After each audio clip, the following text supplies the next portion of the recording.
With a single click, 127 contracts worth millions vanished from the server.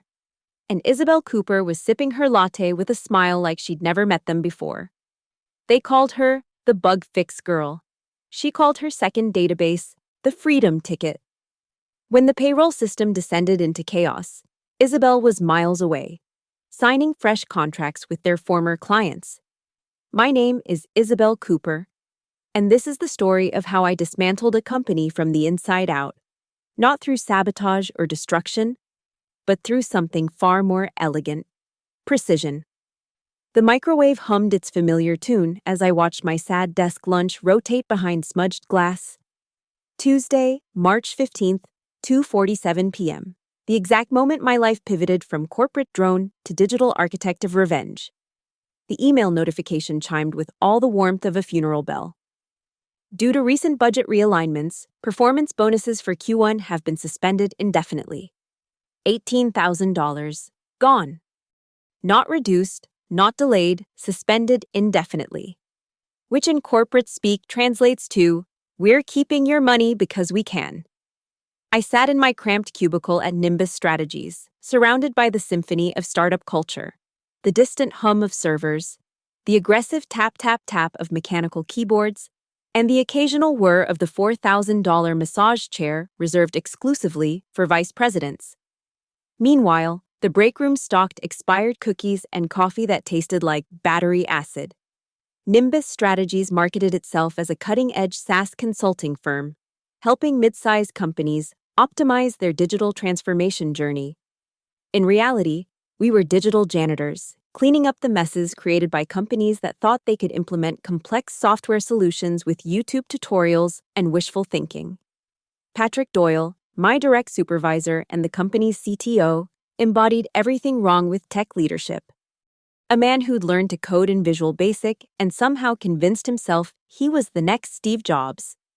He had a particular talent for taking credit for other people's work while simultaneously undermining their confidence. I'd watched him present my customer retention analysis to the board 3 months ago, stumbling through slides he'd obviously never seen before, while I sat in the back row like a ghost. "Cooper, you're our implementation specialist," he'd said to me once. The way someone might say, "You're our janitor." Technically accurate but deliberately diminishing. Leave the strategic thinking to the strategic thinkers. Chad Grant, our director of sales, was a different breed of insufferable. He'd dubbed himself the Rainmaker and punctuated every conversation with references to his CrossFit performance or his latest protein shake recipe. His LinkedIn was a museum of awkward gym selfies and motivational quotes stolen from successful people. Then there was Elaine Fowler from HR, who spoke in the artificially sweet tone of someone who'd weaponized workplace politeness. She carried a green smoothie everywhere and had mastered the art of delivering devastating news with a smile that belonged in a toothpaste commercial. The memory that crystallized my rage happened 6 weeks ago. I'd spent 3 months developing a client onboarding system that reduced implementation time by 40%. The night before my presentation to the leadership team, Patrick called me into his office. "Cooper, I need you to walk me through this system. Make sure I understand all the technical details." I should have seen it coming. The next morning, I watched from the hallway as Patrick presented my work to the board, stumbling through explanations of algorithms I'd spent weeks perfecting. When board members asked technical questions, he deflected with corporate buzzwords and promised to circle back with the team. My official credit? A brief mention in the meeting notes as implementation support. But the final straw came during the budget announcement. CFO Clifford Reeves appeared on the Zoom call from what looked like his home office: leather chairs, mahogany desk, oil paintings of dead white men. He spoke about lean operational models and optimizing human capital allocation, while I calculated that his watch cost more than my annual salary.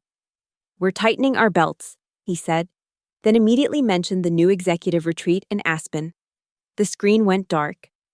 I sat in the post-meeting silence, staring at my reflection in the black monitor. That's when I noticed something I'd never seen before. I was smiling. 3 months earlier, I'd registered IC Consulting LLC. 2 months ago, I'd purchased the domain Hollow Peak Co. 6 weeks ago, I'd written a Python script that could silently sync customer data between databases. Not because I was planning anything specific, I just like to be prepared. Call it intuition, call it paranoia. But I'd learned to read the signs. When executives start talking about right-sizing while approving massage chairs, when performance reviews emphasize cultural fit over measurable results, when your direct supervisor starts scheduling meetings about your career development, the writing's on the wall. The weekend arrived like a starting gun. Saturday morning, 6 a.m., my apartment transformed into a command center, 3 monitors, industrial-strength coffee, and a box of glazed donuts that would serve as my primary nutrition for the next 48 hours. I began with the database architecture. Nimbus, for all its talk about cutting-edge technology, ran on systems held together with digital duct tape and prayers. Their backup strategy consisted of hoping nothing went wrong, and their security protocols were suggestions rather than requirements. My silent sync function was a masterpiece of subtle engineering. It connected to the customer database every hour, copied client information to my secure server, and left no trace in the system logs. Not theft, duplication. The data remained in their system, but I now had my own copy. By Sunday evening, I'd replicated 80% of our customer database, complete with contact information, service history, and contract details. Every client I'd personally worked with, every relationship I'd built, every problem I'd solved, all of it now existed in my digital sanctuary. But data alone wasn't enough. I needed legitimacy. The IC Consulting brand emerged over 18 hours of meticulous design. Clean logo, professional color scheme, website that whispered competence rather than shouting desperation. The tagline took me 3 hours to perfect. Client care without the carnival. Nick Barton, my college roommate turned freelance attorney, had been fielding my hypothetical legal questions for weeks. By Sunday night, he'd drafted ironclad terms of service that explicitly stated IC Consulting didn't claim ownership of any pre-existing intellectual property or proprietary systems. The email drafts were poetry in corporate speak. Dear client name. To ensure uninterrupted service quality, your account will be personally managed by myself at IC Consulting, effective immediately. This transition will be seamless and requires no action on your part. I spent Sunday night staring at my reflection in the bathroom mirror. And for the first time in months, I recognized the person looking back. Not the apologetic, overlooked employee who'd been slowly disappearing into corporate furniture, but someone with a plan. The realization hit me like cold water. I hadn't been staying at Nimbus out of loyalty. I'd been staying out of fear. Fear of the unknown. Fear of failure. Fear of admitting that I'd been settling for scraps when I could have been dining at the main table.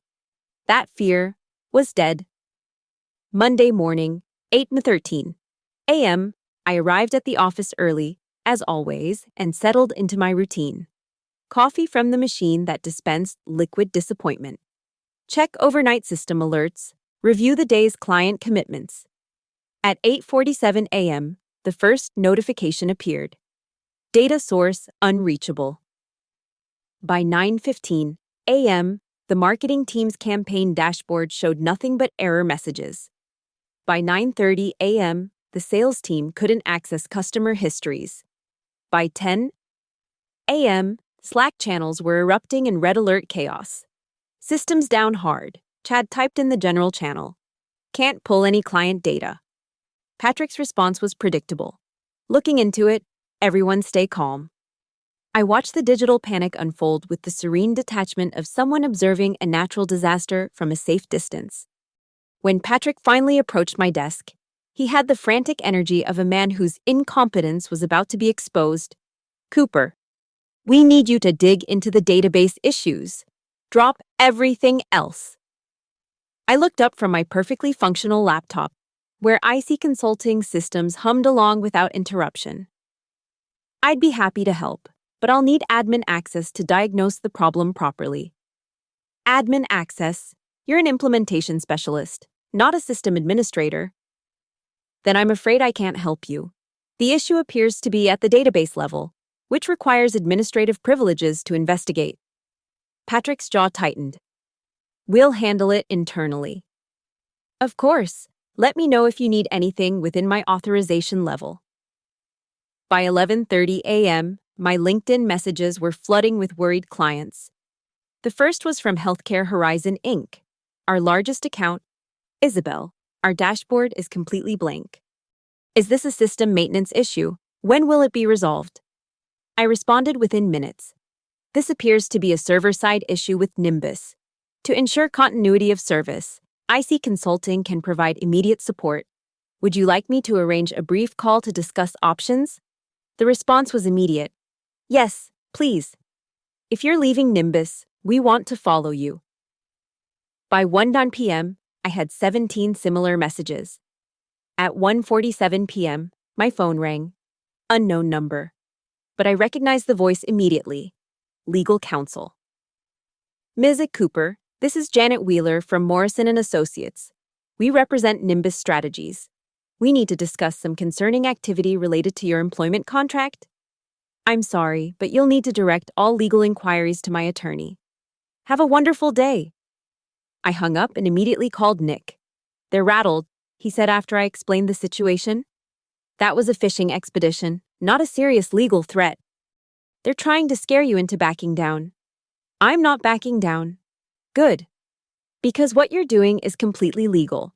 You're not using their systems, you're not stealing their data, and you're not violating any non-compete agreements.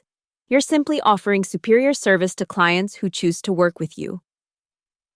At 2:30 p.m., I packed my laptop, walked past the conference room where executives were having what looked like a crisis meeting, and left the building. The train ride to Lighthouse Cafe took 12 minutes, just enough time to forward my resignation letter to HR. The cafe was perfect for my purposes: reliable Wi-Fi, comfortable seating, and enough ambient noise to mask phone conversations. I ordered a large coffee and found a table near the window. My phone rang at 3:15 p.m. CEO Clifford Reeves himself. Isabel, I think there's been a misunderstanding. We value your contributions to the company, and we'd like to discuss bringing you back in an expanded role. How does Director of Customer Recovery sound? We're prepared to offer a significant salary increase and immediate bonus compensation. His voice had the desperate undertone of someone watching his company dissolve in real time. Mr. Reeves, I appreciate the offer, but I'm quite happy with my current position. Your current position? You resigned this afternoon. I resigned from Nimbus. I'm now Managing Director of IC Consulting. Silence. Then, Isabel, let's be reasonable. You can't just take our clients. I'm not taking anyone. I'm simply providing services to companies that choose to work with me. The same way you'd choose a different restaurant if your usual place started serving spoiled food. I ended the call and opened my laptop. The MailChimp campaign was already prepared. Professional email template, carefully crafted message, and a contact list of 286 former clients. Subject: Continuity of service notification. I hit send at 4:22 p.m. The response was immediate and overwhelming. Within 2 hours, I had confirmation meetings scheduled with 43 companies. By 6:00 p.m., 12 clients had formally requested contract cancellations from Nimbus. The beautiful thing about customer relationships is that they're built on trust and competence, not corporate letterhead. When the person who actually solves your problems offers to continue solving them more efficiently, brand loyalty becomes irrelevant. Nick and I spent the evening crafting a media narrative that positioned me as a customer advocate rather than a corporate raider. The story wrote itself. Experienced professional leaves dysfunctional company to better serve clients who depend on her expertise. By Tuesday morning, the industry blogs were buzzing with headlines like Nimbus Strategies Hemorrhages, Clients After Key Departure, and When Customer Service Matters More Than Company Politics. The legal threats arrived Wednesday morning via certified mail. Morrison & Associates had prepared an impressive 37-page document accusing me of intellectual property theft, breach of fiduciary duty, and tortious interference with business relationships. I forwarded it to Nick, who responded 2 hours later with a counter-document that was a masterpiece of legal precision. 38 pages of evidence. Commit logs proving I'd written my own code. Jira tickets showing my individual contributions. Email chains demonstrating that Nimbus had never claimed ownership of my personal systems. The crown jewel was a signed affidavit from their own IT director, confirming that the company had no backup systems, no data retention policies, and no intellectual property documentation for customer-facing processes. They're threatening to sue you for doing your job better than they did, Nick explained. It's like a restaurant suing a chef for opening a better restaurant. Thursday brought the first executive casualty. The CIO submitted his resignation, citing irreconcilable differences with current data management practices. Translation: he wasn't going down with the ship. Friday, Patrick was escorted from the building by security. The official reason was restructuring, but everyone knew the truth. The man who'd claimed my work and undermined my confidence was now updating his LinkedIn profile from his car in the parking lot. Chad lasted until Monday, when the board discovered that his Rainmaker sales had been largely dependent on relationships I'd built and maintained. Turns out, charisma doesn't compensate for competence. The CFO who'd canceled my bonus sold his company stock Tuesday morning, 30 minutes before the quarterly earnings report showed a 47% revenue decline. By Wednesday, Healthcare Horizon Inc. published a LinkedIn post praising IC Consulting for integrity and excellence in customer service. Whites, the hashtag #SetsYourIntegrityMatters began trending in business circles. The final domino fell Thursday afternoon. I was reviewing client onboarding procedures when my phone buzzed with a message from an unknown number. The door is always open. C.R. I screenshot the message and posted it to IC Consulting's website alongside a simple caption: "Some doors lead to better places." The response was immediate and devastating. Within hours, Nimbus announced the strategic closure of their consulting division. 300 employees received termination notices by email. I felt no guilt. I'd offered to help fix their systems. I'd warned them about backup failures. I'd suggested improvements that could have prevented this exact scenario. They'd chosen to ignore expertise in favor of ego. As the sun set over downtown, I closed my laptop and walked past a row of corporate recruitment posters, companies desperately seeking talent they'd probably undervalue and undercompensate. Sometimes the quietest person in the room holds all the keys. And today, I'd changed the locks along with the doors. The story ends here, not with aftermath or epilogue, but with the simple satisfaction of a job done properly. The rest, as they say, is just business.